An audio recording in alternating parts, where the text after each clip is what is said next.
I must have misunderstood something in this story. It must be a misprint in this paper. Hats off, it says here. The final war is over. Again.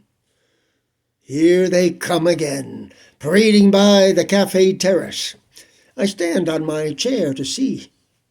I still can't see the brave, burned hero's face. I stand on the table, waving my only hat with the hole in it. I throw the hole away into the street after the black limousine. I don't throw my paper.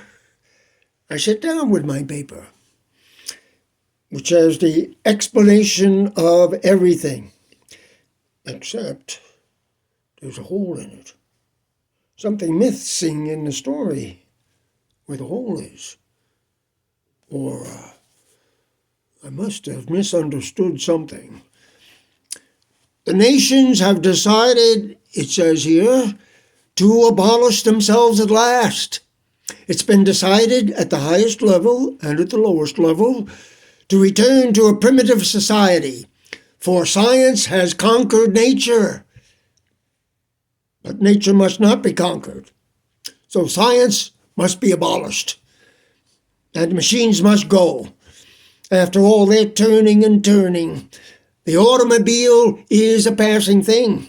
After all, the horse is here to stay. Population has reached its limit. There's standing room only, nowhere to lie down anymore. Medicine must be abolished, so people can die when they're supposed to. There's still room under the surface. I keep hoping I have misunderstood something in this story. People still lose and find themselves in bed, and animals still aren't as cool as people because they can't talk. But we weren't designed to live forever and ever. And design is everything.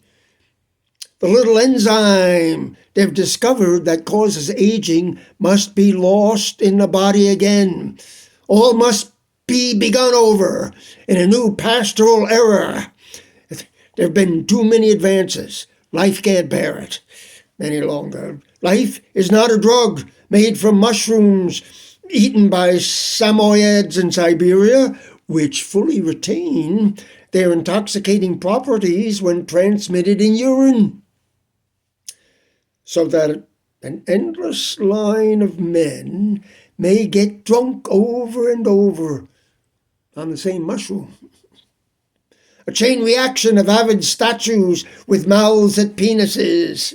I must have misunderstood something in this story. Life is intoxicating, but can't go on and on, putting on more and more complicated clothes, hats, girdles, garter belts, uplift bras, lifting higher and higher until they fly away, and breasts fall. After all, we've got to get naked again, it says here, though fornication's still illegal in certain states. I must have misunderstood something in this story. The world's no clay-mobile, and there must be an end to all this rotation around the goofball sun. The sun, in its sick transit, barely clears the rooftops now, bumps over a mobile gas Pegasus, and sinks behind my paper with its hole, in which I keep hoping I've misunderstood something. For death is not the answer to our problem. There must be some mistake. There is. The editorials say we must do something, and we cannot do anything, for something's missing where the hole is. Sitting on the terrace of this fancy coffee house on the left side of the world, where I must have misunderstood something as a purple blonde sweeps by and one too high tit pops out and falls in my plate.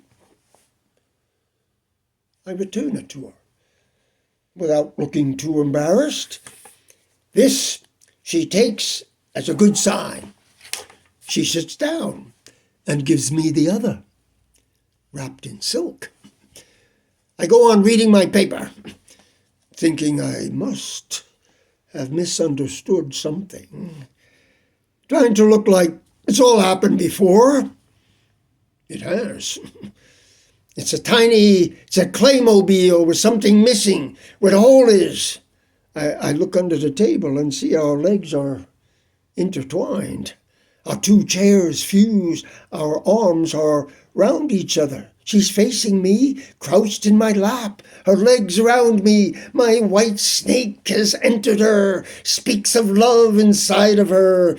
She moans to hear it, but something's missing. Sex without love wears gay deceivers. But I still have one of her breasts in my hand. The waiter comes running, picks up my fallen paper, hoping he's misunderstood something. None of us will ever die as long as this goes on. The enzyme bottle lies open on the table.